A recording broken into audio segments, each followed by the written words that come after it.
In the previous video, we learned that the protagonist became accomplished at such a young age.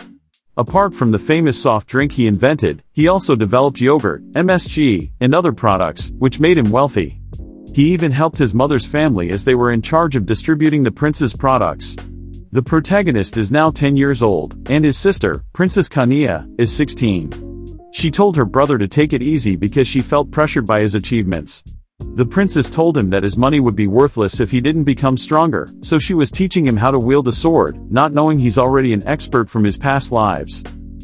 She invited him to join her training, and there we learned that the reason the princess wanted to become stronger was to contribute to their family, just like her brother Arel, using her own abilities.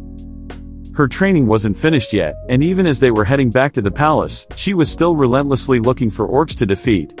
Her companions couldn't stop her, and she didn't spare even the hiding orcs. Suddenly, her brother shouted for her to stop for now. They needed to hurry to reach their destination on time.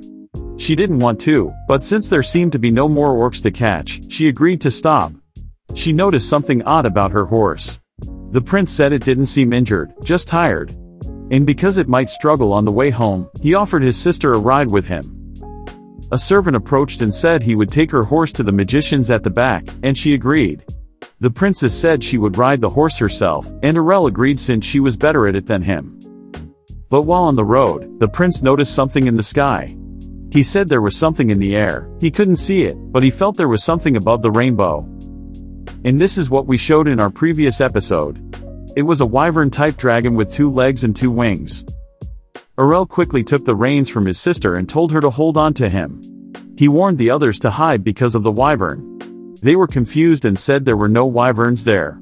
One said that's why they chose that place for the princess's training because the Lord confirmed there were no strange creatures there. But then, one of them was suddenly snatched away.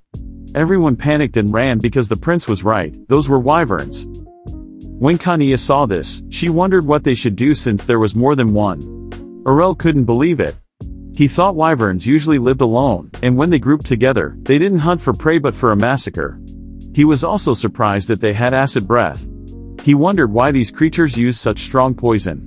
The princess was concerned because the wyverns attacked her guards. The prince told her not to look there. They escaped, and Arel told Onii to hold on tight. The magicians were seen blocking the wyverns using fireballs. The prince said they couldn't just keep running because these creatures were resistant to magic below class 4. As time passed, their accompanying magicians would also struggle.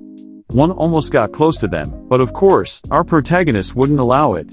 He used his mana energy and turned it into a bullet. With its immense power, he took one down using just one finger. He shot another and suddenly shouted, "Good job, magician," which puzzled him. Of course, he didn't want others to know about his powerful abilities. But one wyvern blocked their path, and Onii even screamed mommy in fear. Someone attacked it, and it turned out to be her lady guard who told them to hide in the forest. The prince was impressed by her skills and thought that if she could hold off the wyvern, they might have time to escape. They stopped when they saw the person responsible for the attack. The protagonist noticed the strange stick he was holding and asked who he was. Instead of answering, the man released a lightning cannon. Almost all of their guards were hit by that attack. The mysterious man asked if the princess had avoided it. The protagonist was surprised that he knew Onii's name and wondered if she was his real target. The intimidating man said that so far, everything was just entertainment. He ordered them to run away. The prince noticed the dark energy emanating from him. They saw that he seemed to have resurrected the dead, which shocked everyone. The dark magic user ordered the corpses to kill the second princess. He shouted for them to kill the princess to teach the arrogant royal family a lesson and let them know about the power of their dark church. Of course, our protagonist wouldn't allow it, so he attacked. And just like that, it seemed like nothing happened. Everyone was surprised because they didn't notice how he was defeated. The prince speculated that maybe it was a side effect because the man used too much magic, which caused his death. However, the resurrected dead were still there, so the guard told them to hide. The princess wondered why they were still alive even though the mage who gave them life was dead. The protagonist replied that the spell he cast might not disappear immediately, so they escaped for now and left the guards to fight the corpses. The princess was worried about their companions, but the protagonist said that since the enemy's leader was dead, the undead probably wouldn't last long either. They were likely being searched for, so she shouldn't worry anymore. He was busy making a fire using the friction of wood, which surprised the princess because she thought he only worked in the concubine castle. He replied that he just read about the principle of frictional heat in a book. He was annoyed because he initially planned to use his mana to make a fire, but since his sister was watching, he had to keep rubbing the wood to make a fire. Kania thought it might have been better if she hadn't trained, but her brother comforted her, saying it wasn't her fault. She asked Arel if he wasn't scared, and he realized that he acted maturely about the situation, so he thought of an alibi. He said that since they were the face of the kingdom, they had to show they weren't afraid. Kania thanked him, saying that if he hadn't been there, the day would have been much worse. In his mind, he didn't notice, but his sister was probably terrified because of what happened. She seemed heartbroken because many of her escorts died in the encounter. It's normal for members of the royal family to be at risk of assassination, but since it was his first time experiencing it, she probably found it hard to accept. But their focus now was to get home safely. They saw a wyvern in the sky fighting a griffin, and Kania wondered why they were fighting at that time of night. The protagonist noticed a nest on a cliff, and it seemed the wyvern wanted to take the griffin's offspring, which is why they were fighting. The siblings ran when part of the mountain seemed to collapse, but luckily the wyvern left. Arel was surprised when he suddenly couldn't find his sister by his side and ran towards her when he saw her approaching the griffin. She replied that it was dead, and she felt sorry for it. So she thought about what they could do. She was concerned about what they would do with its offspring.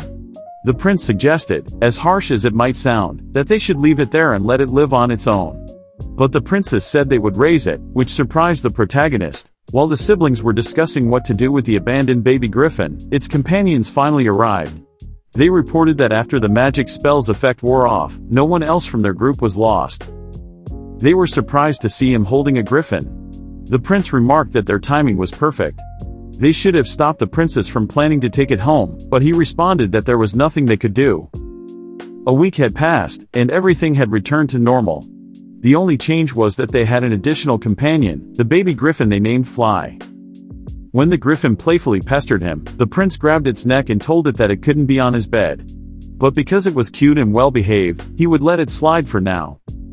They had a flashback to the forest when they all met up. The prince asked them to go ahead because he wanted to clean the area first, so other beasts wouldn't desecrate the griffin's corpse. They followed his orders. Once everyone was gone, he cut open the mother griffin's chest and took its magic core. He believed it would help him tame the baby griffin. Back in the present, a visitor seemed to have arrived. It was the princess, who hurriedly looked for Fly. A guard reported to the prince that an order had been issued throughout the kingdom to suppress the dark church that attacked the princess. They would offer a reward to anyone who could provide information. The prince replied that the dark church wasn't the only group opposing the kingdom. He wondered if he had been too obsessed with material wealth because that's where he focused. While the princess was talking to the griffin, Arel thought that if the enemies targeted the princess, even though she didn't have much influence, maybe it was time for him to prepare. Kania wasn't any different from their family. He pondered whether he should become a sword master. His goal was to become an expert in aura by the time he was over 20 years old. He invited his sister to train, which surprised the princess. When he showcased his skills, she praised him, but he responded that he just used his aura, which impressed her. As expected, she bit his bait. Kania also wanted to learn it. He replied that when using aura, the most important thing is the brain. She became teary-eyed and asked if one couldn't use aura if they weren't smart. Her brother reassured her, saying she shouldn't worry because he managed to do it. Kania responded that, of course, it was easy for him because he's a genius. He replied that she just needed to learn to control the aura using her mind, and he would teach her. She was delighted to hear that. He promised that if she followed his method, she would surely learn it quickly.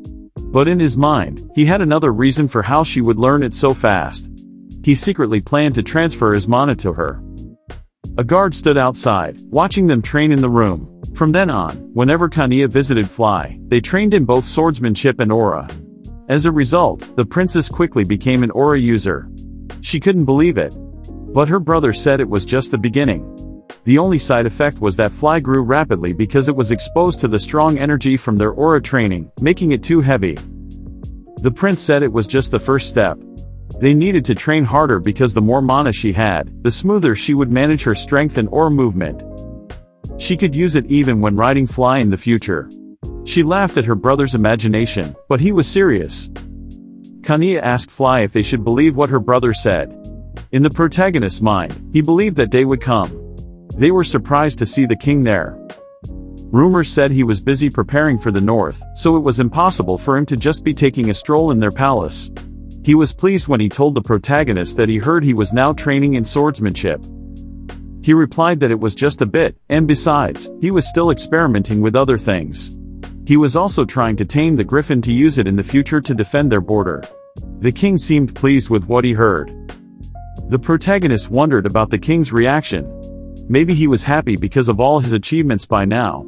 Suddenly, guards arrived with something. When they opened it, they were surprised to see it was a gift from the king, a sword made especially for the prince. The prince's mother said that Arel was too young to use a sword. He replied that he just wanted the prince to hold it. They were shocked when the prince suddenly took it. In his mind, he wondered if it was time for him to practice using the sword. The king smiled upon seeing this and thought the prince seemed happy with the sword he gifted. Suddenly, the prince fell, and his mother worried. But he did it on purpose. In his mind, he said, didn't he mention before that he didn't want to die by a sword? Now he stood out because of his achievements. If he further improved his sword fighting skills, he might get involved in a power struggle. So, he pretended to be weak during their training sessions. He couldn't waste all that acting. He thanked the king for the gift, but since his swordsmanship skills were still at a baby level, he thought it would be more suitable for his sister, Kania. Everyone was surprised by this. In the protagonist's mind, he wondered why they were shocked since her improvement was rapid, and she was already at the Aura Practitioner class level. That was enough to treat her as an elite in the kingdom. But if we talk about the protagonist's past life as a pro, of course, his sister was still far behind. But at that rate, she would soon reach the Aura Expert level, where only 30 people in the kingdom had achieved it. He was sure even the knights would be impressed by her. So, she deserved it. The king approached and said he understood Arel's decision, but there was one condition. Kania had to show him her skills to prove she was worthy of the sword. They were surprised by this. She needed to show what she could do and shouldn't think of him as the king. The princess was hesitant, but the protagonist pushed her, telling her to use this opportunity to show her father her abilities. In his mind, he told her to defeat the king. So, the princess gathered her courage and took her position. The king was impressed by her stance. Kania concentrated and attacked with full force. Even Lady Lavanna was surprised by her skill. The protagonist was proud because her speed and high output mana had reached a level that ordinary people couldn't see. He had full confidence in her, but he was surprised when she targeted the king's head with a real sword. The king's reaction was unusual. He smiled, making the protagonist think the father and daughter were scary. The king blocked her attack. He was delighted to see the princess at that level. He praised her, saying even the leader of the knights couldn't release such aura when fighting him. Kania replied that she still had a long way to go and much to learn. The king asked the protagonist if it was true that he was training the princess. He replied that he thought his theory just worked on his sister. Based on his research, the existing swordsmanship wasn't for the princess. Since he saw her talent in aura, he just gave her some advice. The king then asked if he could teach it to others. The protagonist wondered about the king's intention. Did he want a mass production of aura expert knights? If he taught his training method to them, did he want an invincible army? Well, the protagonist replied that it wouldn't be easy. He apologized and said if the king expected the same results as his sister, it wouldn't happen because Kania was naturally born with potential. Furthermore, they grew up together, and he saw every move of hers, which helped her improve. The king pondered this. Although, in the protagonist's mind, he could create a training method suitable for the army if he observed them, but it would be too much work. Moreover, he didn't want to see their sweaty muscles all day. His eyes were too precious for that. But he couldn't disappoint the king, so he thought he should give him some hope. So, he replied that they could still improve. Even if they couldn't be as fast as Kania, just giving them the right training methods would be enough. However, he could only do it for members of the royal family. The king pondered this. Of course, because the other nobles were like hyenas to the king, there might be problems if they were taught the secret method. It was impossible for the prince to help them become even stronger. The king replied that he understood and would only pass the secret method to the royal lineage. It was amusing to think that his secret diary would become a national treasure because his training method would be passed down to the next generations of the royal family. Months passed, and the king was seen training alone. Surprisingly, the prince's method worked, and he seemed to be reaching the level of a peak expert. It was sad because his son couldn't use it due to his weak physique. In his mind, Earl needed it more, so something had to be done. He sent a message to the concubine palace, which surprised the protagonist. A staff member arrived and announced that the prince would have an exclusive night. He handed over a thick list of volunteers who wanted to escort the young prince. These individuals were personally chosen by the king for him. The protagonist glanced at the list and asked if these were the children of prominent families.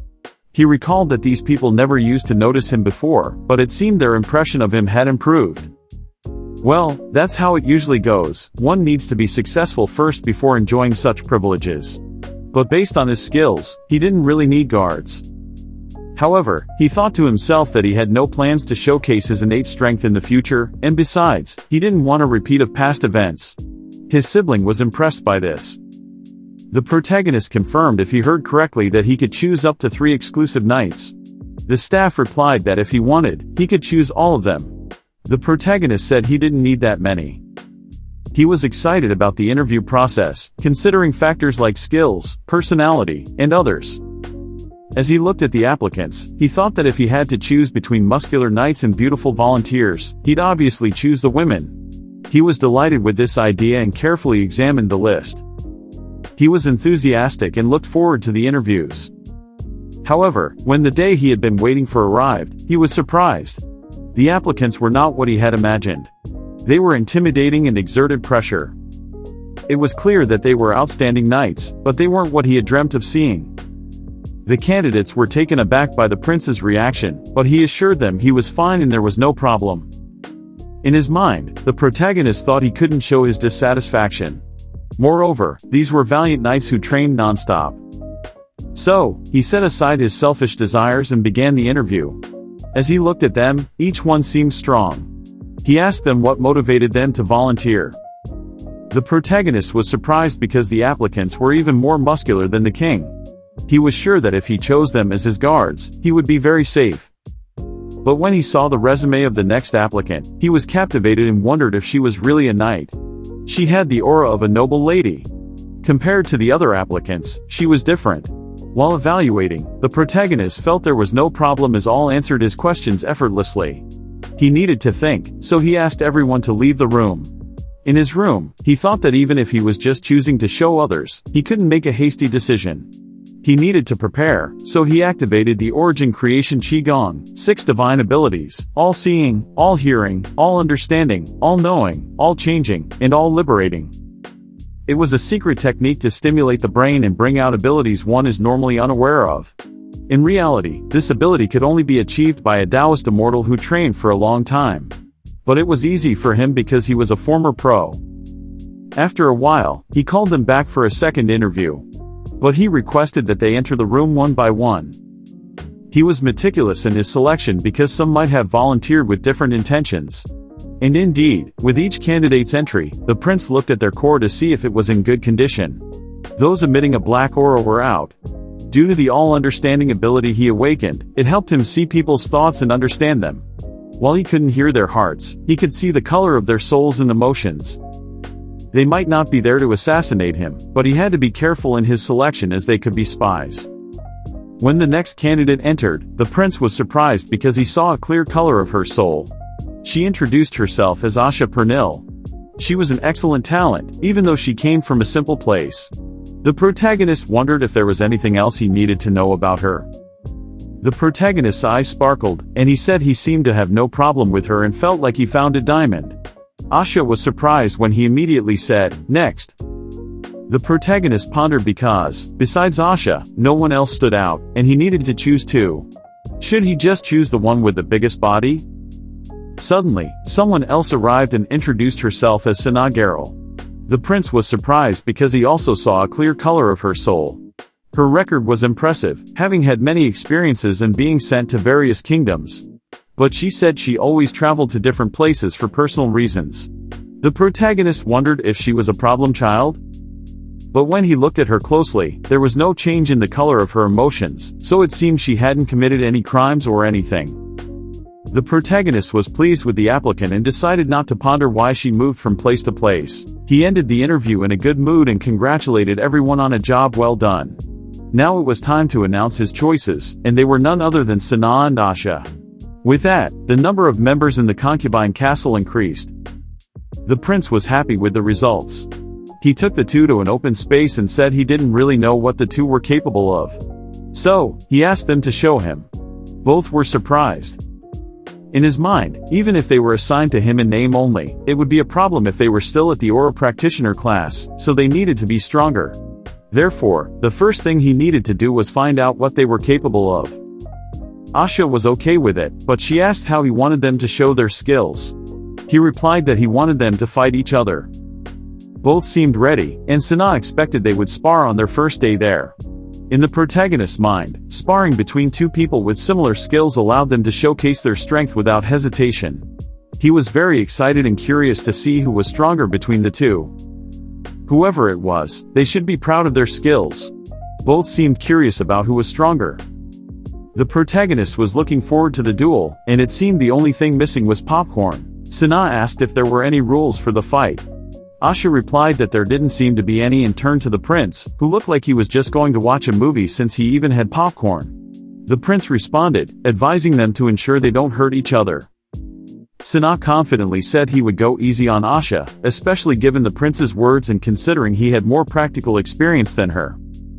Asha retorted that he didn't need to do that because she was confident in her abilities.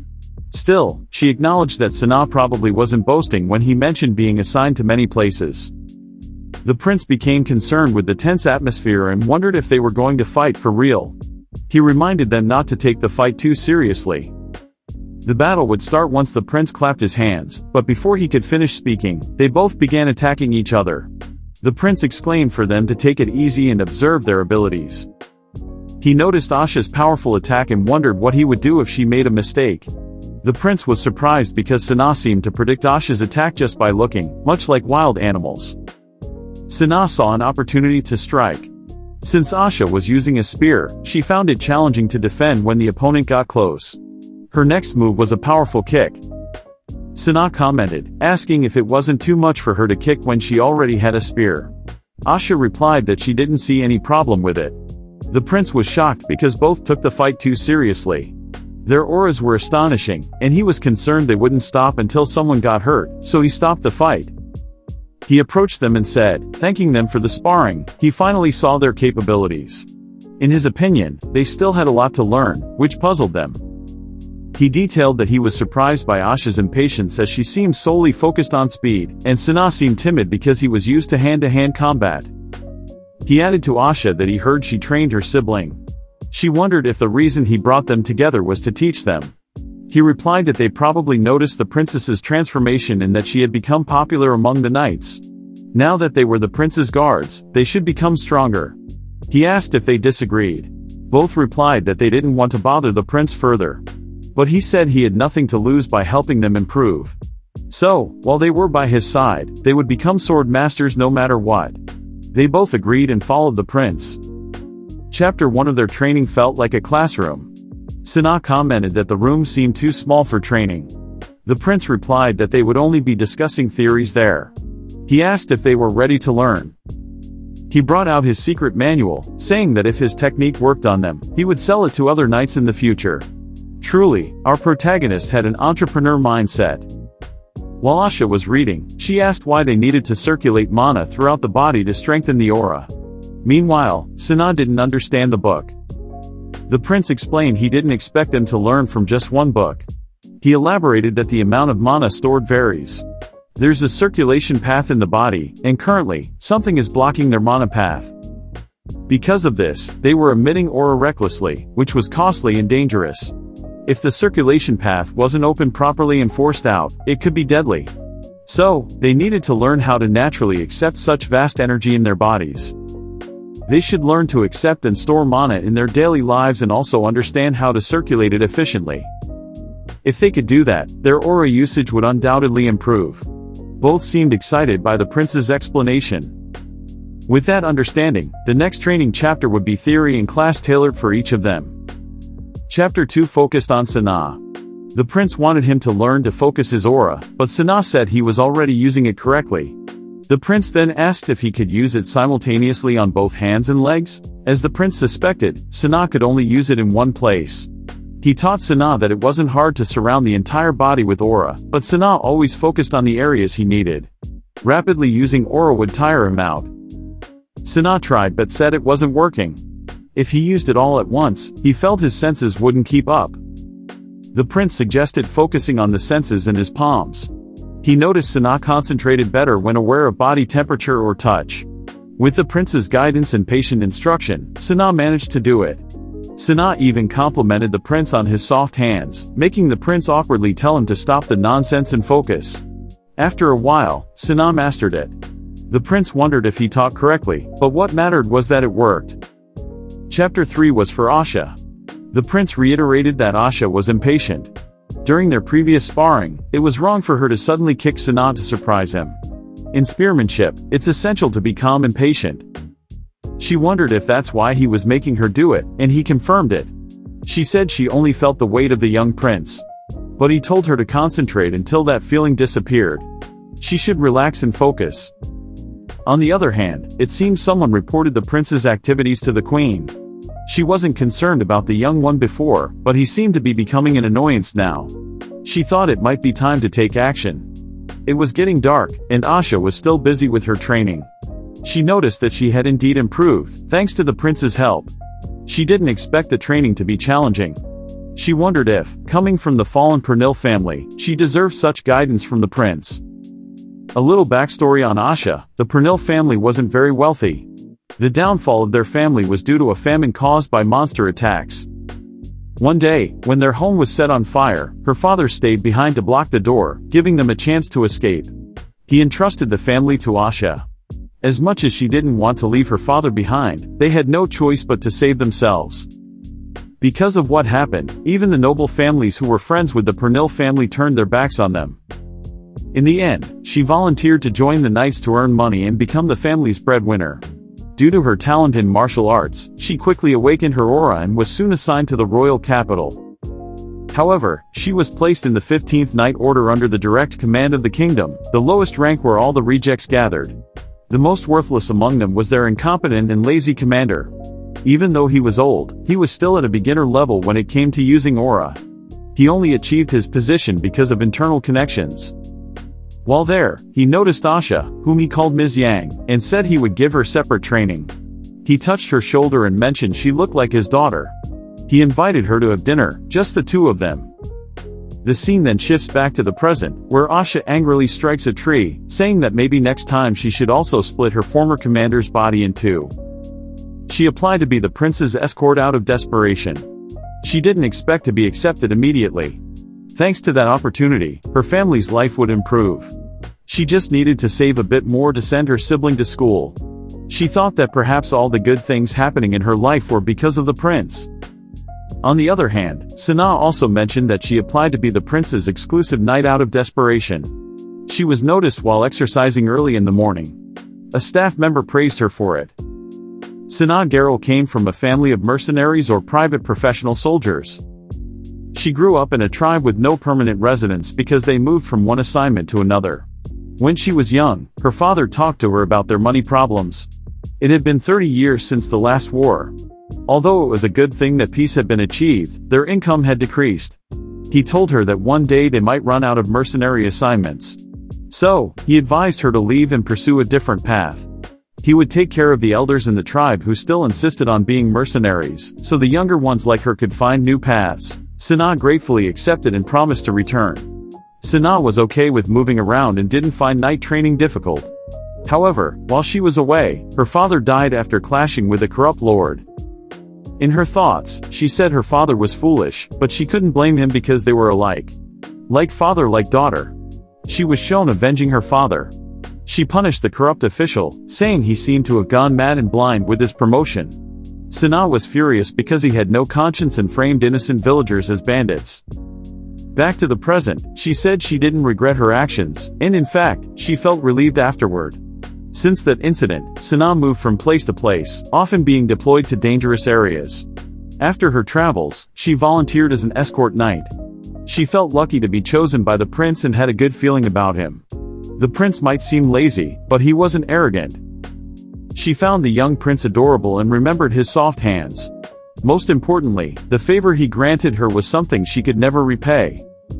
Thus, both were highly motivated to protect the protagonist, Prince Arel or Onii-Chan.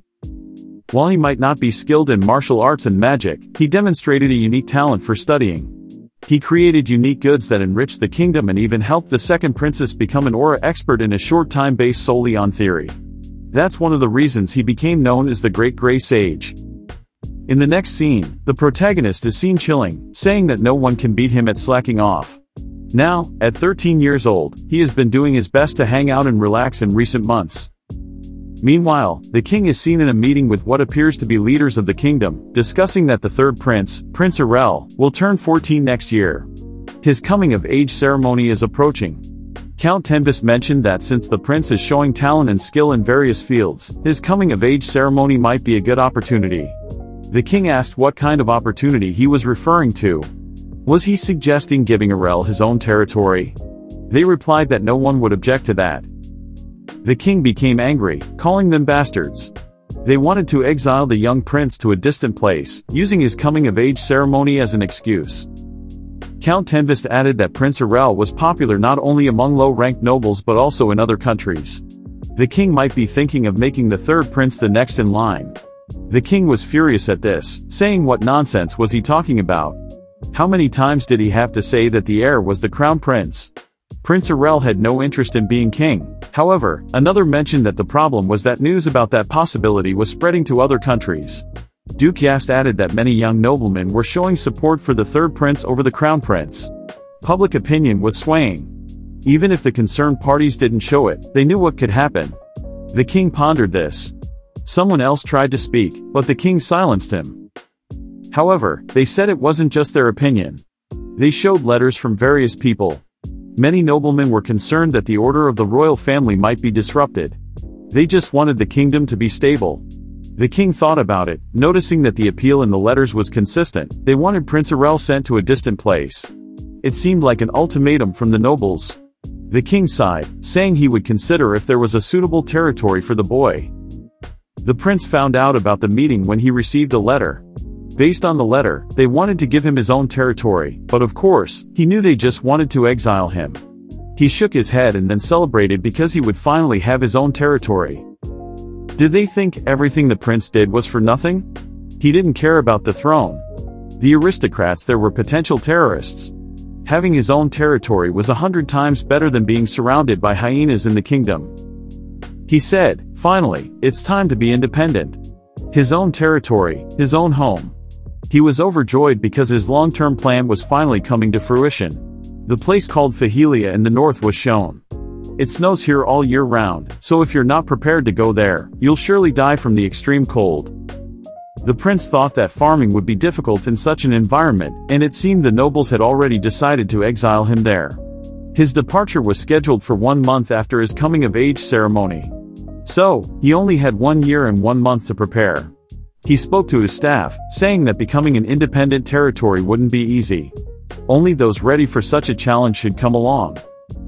For those who would stay behind, he would help them find other positions. And those who wanted to come with him should also prepare.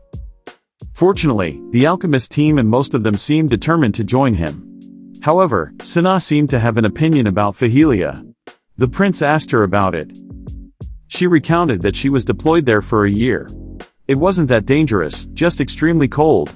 There weren't many monsters there, so it wasn't that risky. The protagonist knew she was trying to make him feel better and said she didn't have to sugarcoat things about the place if there weren't any positives. He knew it was freezing there and understood why the nobles wanted to exile him there.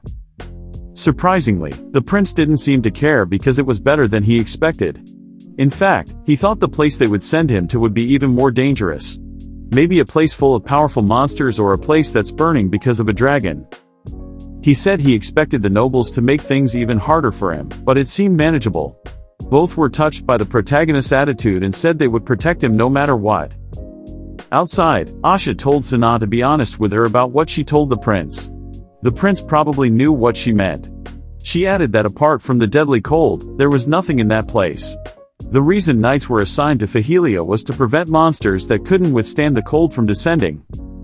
She then asked Asha if she would stay or come along. Asha replied that she would follow the prince, even if he went to a more dangerous place. But she didn't expect him to be just sent away like that. Sana said they probably shouldn't worry. She could see in the prince's eyes that he had a plan. The prince didn't seem bothered by it. So, she was confident they would be okay there. However, she didn't know what to do about her mother. She might not say it, but it must hurt her to be separated from her child. She told the maids not to tell her mother about the kind of place he was going to, but she was worried about whether she would be safe if she left her alone in the palace. Another concern was the attack on Khania. He needed to find a way to contact them even when he was there. It could be ultra-long-distance communication, teleportation magic, or magic scrolls. He thought of hiring an exclusive magician. The protagonist needed to think carefully about what he would do. But in his mind, that harsh place was perfect for a former professional like him. He just needed to plan well. The first step he took was to summon magicians. A group arrived, and the prince recognized them. It was Pan and his disciples. He didn't expect him to come, and his companions greeted him. The prince asked if they could keep what he was about to ask them a secret, and Pan assured him that he wouldn't tell anyone. According to the prince, he just wanted to create something, but he needed it urgently. When Pan looked at it, he said it wasn't ordinary and was surprised by it. He asked the protagonist if he drew it or got it from someone else. The protagonist replied that he made it. It was an upgraded version of an artifact that activates the brain. The necklace he gave to his sister. In the prince's blueprint, the item would be twice as powerful as what they had but would be more cost-efficient to produce. Pan was amazed that the prince came up with such a plan. So, the prince asked if they could make it or if it was too difficult, and Pan said the blueprint was perfect. As long as they had the materials, they could make it. However, since he knew the original creator of the original artifact, he didn't know what to say. The protagonist noticed his hesitation to create an improved version of someone else's artifact, so he pulled out a drawer to remove his doubts. He took out a bag of coins as payment for them to keep it a secret. He gave another one for materials and labor. He would also give a tip for their next transactions. The mage was impressed and smiled, saying he could leave the job to them. As the protagonist expected, money could make people bow. After several days, Pan presented what he called the Grey Sage's necklace. But the protagonist wasn't pleased with the name. He was shocked that they finished it in just 10 days. But it seemed they overworked his disciples. The quality wasn't bad, and the protagonist was pleased. So, he asked if they could mass-produce it. When asked how many more he needed, he signaled 5. But he meant 50. The disciples couldn't believe it and looked exhausted. Nevertheless, Pan accepted the job. For the second step in the plan, the prince left. Asha asked where they were going and said that whatever he needed, he should just tell her. The protagonist replied that it wasn't anything special. He just needed to go and choose himself. Asha then asked if he was buying something. The protagonist said yes. They were going to the slave market. Upon hearing this, Asha was shocked. Asha imagined that the prince would be cruel to the slaves he would put to work in Fahelia. She thought he would mistreat the people. When she shared this with the prince, he was surprised by her wild imagination, prompting Asha to apologize. What do people usually think of when they hear slave market? Is it like hell? People crying because they'll be separated from their families? But in reality, the protagonist was surprised to see that it was cleaner than he expected. Asha mentioned that if a slave had a unique disease, it would be a significant problem, so the management is meticulous. The manager proudly stated that their place deserved to be called the greatest slave market in the capital. He introduced himself as Ian, the owner of that slave market. The protagonist said he didn't need to be formal since he came there as a customer. He was sure Ian already knew the story about him. So, Ian led them to the inner area, proudly stating that they followed all legal procedures. One could sell or buy slaves there, so the prince shouldn't have any concerns. Asha explained that the slaves there were people who couldn't pay taxes or members of fallen noble families. The protagonist then asked if Asha became a slave when their family faced hardships. She replied no, but actually, if you become a slave, at least you won't go hungry. Ian then showed them an area where his so-called products were. Of course, there were also thieves and criminals there, but the prince shouldn't worry. The protagonist thought that maybe because Ian knew he was coming, he separated the criminals from the other slaves. He had no complaints about that. In the office, Ian asked what kind of slaves he was looking for. The protagonist replied that he needed many. Ian asked how many he had in mind, and he was surprised when the protagonist said at least 150. The prince then asked if that was too many, but Ian replied it wasn't. He looked at his list and said their company also managed slaves outside the capital, so even triple that number wouldn't be a problem. Ian then inquired why he needed so many. The protagonist replied that he shouldn't worry because he wouldn't use them for something weird. But he had one condition for the slaves he would take. He wanted Ian to find him groups of slaves, 4 or 5 family members, close neighbors, or just acquaintances. Ian responded that it was a bit complicated, but it wasn't uncommon for an entire family to be enslaved. Ian's assistant then arrived with lists of slaves. The protagonist said it was okay and asked for help because he wanted at least one who could read. And if possible, to send the chosen slaves to the place he wanted, to which Ian agreed. Because of this, the protagonist asked Asha for the payment and told Ian, "Let's do our best together." Ian was overjoyed and said he would do his best to serve him as a VIP in the future. As expected, money indeed has its power. Asha was speechless at the prince's actions. On their journey, she asked the prince about his plans for so many slaves. He replied that he would make them residents of the estate they were going to. That's why they needed so many people. There weren't many people in that territory, so what's the point of placing a flag there and pretending to be a lord if there are no people? Moreover, he would give the necklace he had made to the slaves. He would give one to each family of the 50 artifacts he had made. This was to educate them and make them useful in their territory. Asha was impressed with the prince's idea and told him to stop thinking of weird things. He had no intention of just staying quiet there, he was thinking about how he could make that place the best territory while they were there. He smiled and thought that this way, his life would be more comfortable. But Asha seemed very impressed with him. All of this was to make his life comfortable in Fahelia. He planned to train those people to work in Fahelia. Everyone should wait, and he would make that place the best paradise. He pondered what the hardest part was while preparing to live alone. It was saying goodbye to his family and the place he had known all his life. Someone knocked on his room, and he let them in. It was his mother, who quickly hugged the protagonist. She asked if it would be better if she just talked to the king. He reassured Lady Lavanna not to worry because he would visit her often and send gifts. Moreover, he still had 1 year before he left, so she shouldn't cry. In his mind, he first needed to keep secret where he was going. He would tell her next time when he could reassure her. On the other hand, the guards seemed scared. It was because of Princess Kania, who shouted that she couldn't accept it. She vented her anger while training and told them to fight with all their might, or they would get hurt. They tearfully agreed because they had no choice. In her mind, she couldn't accept that her younger brother had to leave because of the nobles. She understood, but she couldn't accept it. Especially since he hadn't reached out to her for almost half a year and only told her now. So she attacked angrily. She thought maybe it was because her brother knew she couldn't change his fate. She couldn't just let him leave like that. Her companions trembled because of the mana she displayed. This was due to her strong emotions causing the mana to flow at a faster pace. Kania then called out, "Next."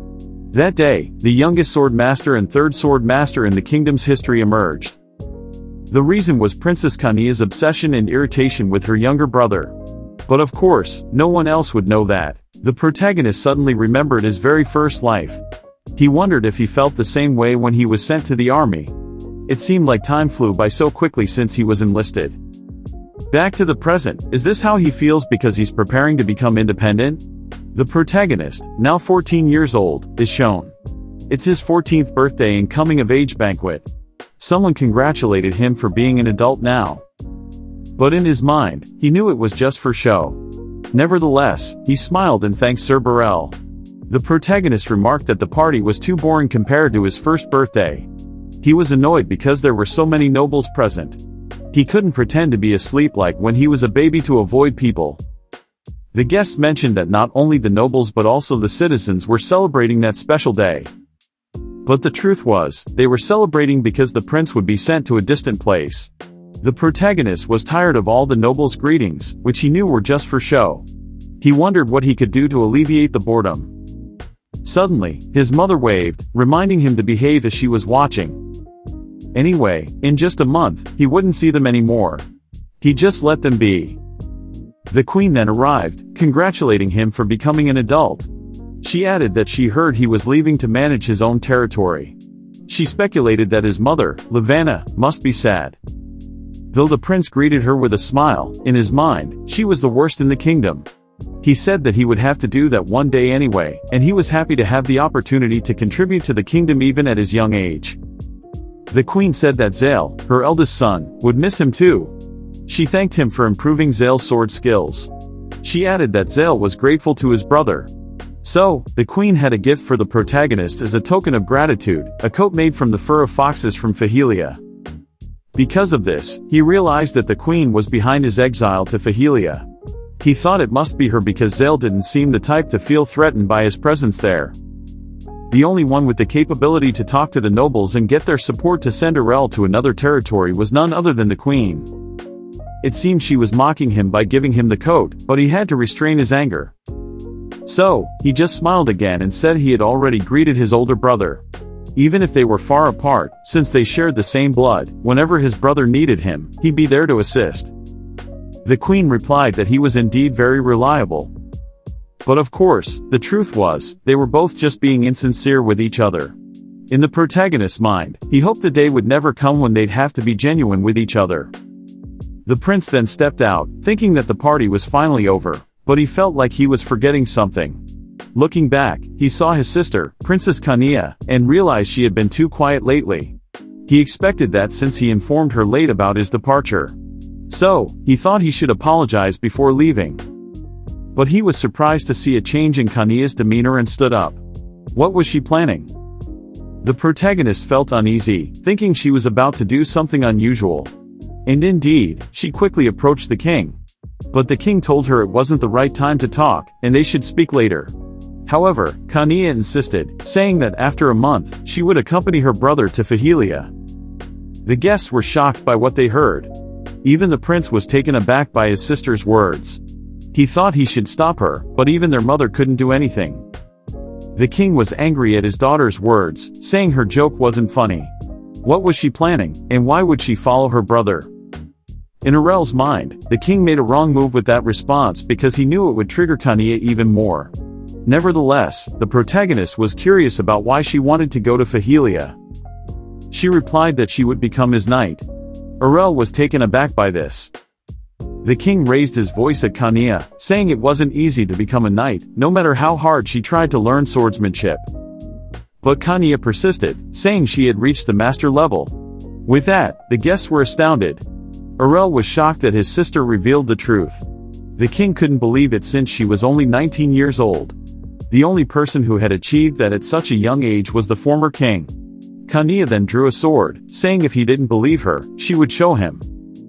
She shouted for the people around to move away and readied her sword. With a swing, she split the dessert table and the cake on it.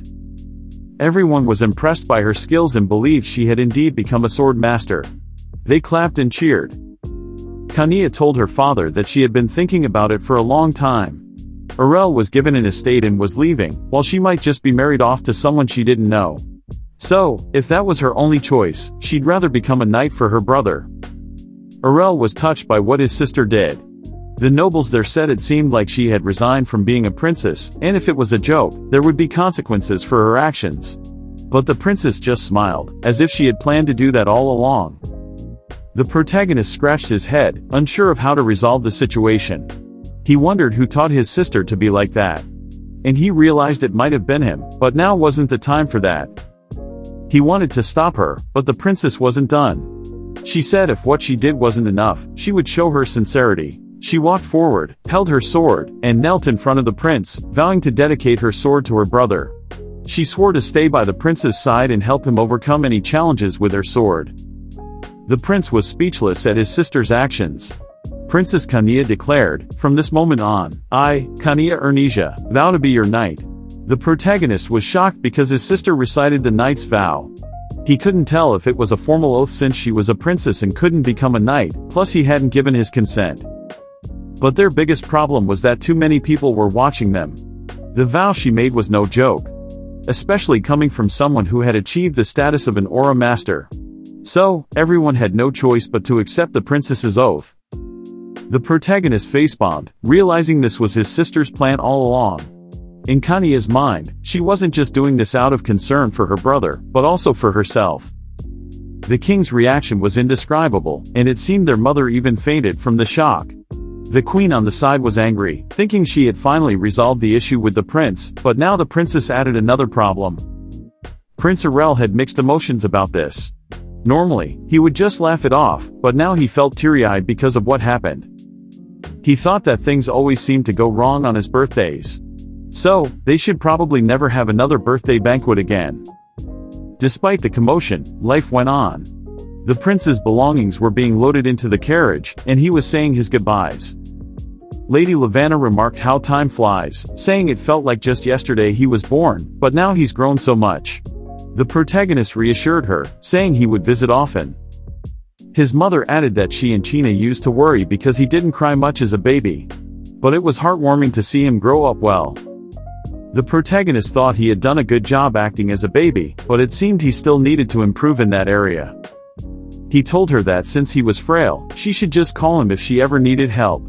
But he reiterated that she shouldn't worry because the place he was going to was. He couldn't finish his sentence because his mother said she knew where he was being sent. The protagonist was surprised because he thought it was a secret. But Lavanna replied, what mother would allow her child to go somewhere without knowing where? In Prince Arel's mind, even a former pro like him was helpless in front of his mother. She said she was confident that wherever her son went, he would be okay. So, she wouldn't express her worries. She just told him to always take care and said, I love you. The protagonist replied, asking her to also take care of herself and her health. Even though he could come and go, being independent or away from parents was still sad. The prince then set off towards the north, where the icy mountains were. He was surprised by the extreme cold when he stuck his face out of the carriage. He was heading to the icy continent. He imagined himself ordering a servant to dig, but the tool they used broke. He couldn't believe it and thought the nobles who exiled him there surely wanted him dead. They should just wait because even if they pushed him into lava, he would turn it into a comfortable paradise. His sister told him to stop playing and close the carriage window. The protagonist thought it was worth spending on heating magic tools because he felt somewhat warm. His sister replied, telling him to stop being dramatic because it was warm inside the carriage, then asked how much he spent on his outfit. The protagonist wondered why his sister was wearing normal clothes when it was so cold. He found out she was using her mana as insulation. He hadn't taught her that and was surprised she managed it on her own. So, he said she was indeed talented. Kania replied that anyone could do that. Arel said if he told that to his escort knights, they would surely cry. The prince suddenly asked if she would regret her decision. She angrily responded, asking if he really disliked her accompanying him that much. He pinched her, so Arel clarified that wasn't the case. He said he was okay with her following him as an apprentice knight. Because of that, they spent a whole day discussing with the king to finalize the agreement. After that, the king spoke to him, but his answer to his father was no. And even to his mother, his reply was no when discussing his trip to Fahelia. Still, she persisted and accompanied her brother. Kania said she wouldn't regret it. She saw it as an opportunity. Didn't he tell her that if she stayed in the kingdom, she would just be married off to someone she didn't know? The prince agreed and thought it was impressive that at 19, his sister wasn't engaged yet. Maybe that was the real reason she insisted on coming. Like him, she didn't want to be restricted, so he understood her decision. The princess said she would seek freedom from now on. The prince then asked who her partner would be. She said she didn't know because she rejected him before even hearing his name. It seemed okay that the engagement didn't push through because whoever would have been paired with her would surely have a hard time due to her personality. Whoever that was should be thankful to him. After their long journey, they finally arrived at their destination. He had 1,000 soldiers and 200 slaves to become residents there. Lastly, his entourage, alchemists, and maids. It was time to start building their paradise. What steps will they take next? And will they really survive there, given the extreme cold and isolation? But based on previous episodes, we've seen that no matter the situation, the protagonist always finds a way to succeed, thanks to his experiences and lessons from his previous 100 lives. It's exciting to see what challenges await now that he's in Fahelia, far from his parents. Let's find out together in the next episode. Again, to support our channel and ensure continuous uploads, make sure to like, comment, share, and subscribe. Also, hit the bell button below to stay updated on our next upload. Thank you for watching, Onii-Chan.